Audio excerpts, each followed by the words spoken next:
Today, I'm going to talk about the Bible. Whether we realize it or not, it haunts us in both obvious and subtle ways. We find it referenced in art, music, politics, literature, and even architecture. Both the Bible and the religious traditions derived from it have informed our sense of law and justice, and have greatly influenced the history and development of scientific research. The Bible is so dominant in our minds that many people believe that it speaks directly to them. In fact, this belief has even been set to music. Jesus loves me, this I know, for the Bible tells me so. Thank you very much. I grew up in the American South, and I heard this song all the time. The Bible functioned as a topic of conversation, could determine marriage and dating relationships. It informed political allegiances, whether the left or on the right, and was a dominant voice for people in how they lived. So pervasive was this book that for many people they could simply assume that they knew what was in it, whether that assumption was correct or not. And the Bible was simply thought to be the book that always was, is, and ever will be.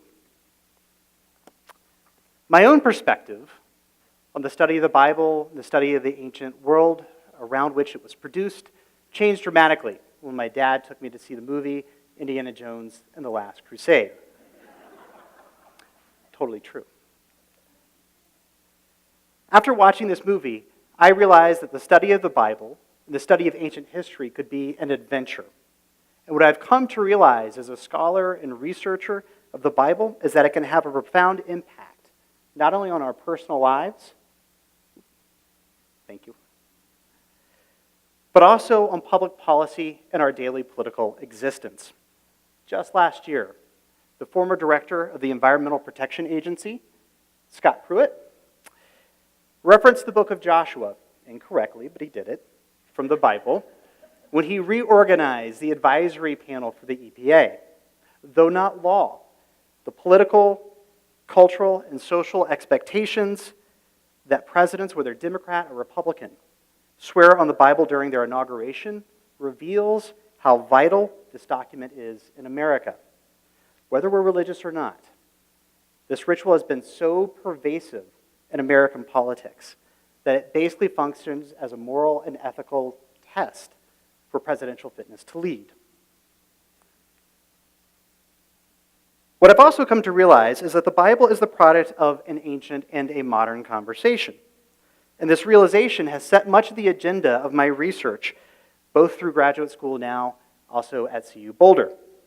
The Bible is the result of different voices, different points of view, different perspectives from ancient Israel and Judah.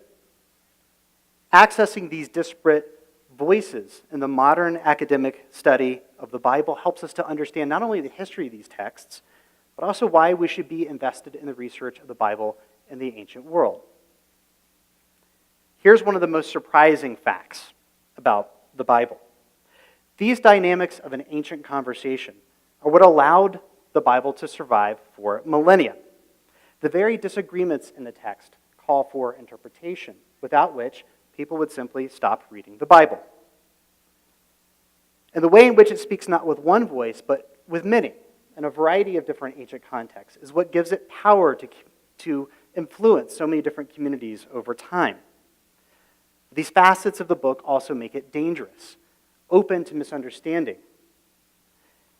In other words, when we approach the Bible, we need to attune ourselves to how ancient conversations worked in literature, in genres that are oftentimes foreign to us. We need to attune ourselves how ancient the Bible actually is. I ask my students this all the time. How do we know how to read Harry Potter in the newspaper differently? We simply grow up with our own literary conventions. When we read the Bible, we need to remember that this is ancient non-Western literature. And I think it's vital for us to remember that this is the literature of those who were conquered and not the literature of the conquerors. Whether we're religious or not, the Bible is an ever-present part of literature, politics, and art. And there's no sign that this situation is going to change anytime soon.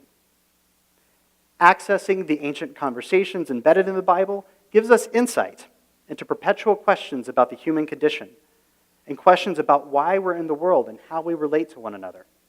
It deals with vital themes that attest to what it means to be human in the world, such as love, hate, war, peace, and justice, to name a few. And it's the foundation, like it or not, for much of our public policy and discourse. A sculpture of Moses stands in the Supreme Court, looking down on the justices as they make their decisions. And many would argue that the laws in the Bible have dramatically influenced our legal system. If we go back to the Scott Pruitt example, misunderstandings of the Bible even affect the air we breathe and the water we drink. What's in this book has the power to influence our lives, whether we happen to be religious or not. I'd like to end with a joke. 3 rabbis are standing around reading a passage from the Bible. The first rabbi says, when God spoke this passage to Moses, this is exactly what he meant. The second rabbi said, nope, your interpretation is exactly wrong. My interpretation is correct. This is what God meant when he spoke this verse to Moses at Sinai. The third rabbi says, both of you are wrong. My interpretation is the right one. This is what God meant when he spoke this to Moses at Sinai. Big booming voice from the sky, and it's God. God comes down, says, I was there. This is exactly what I meant when I said this to Moses at Sinai. The 3 rabbis look up at God and say, who asked you? Thank you for laughing. The joke ends with a question. And the Bible oftentimes brings up many more questions than answers. And in this day and the age, we have to pay attention to the questions so that the conversation can continue. Thank you very much.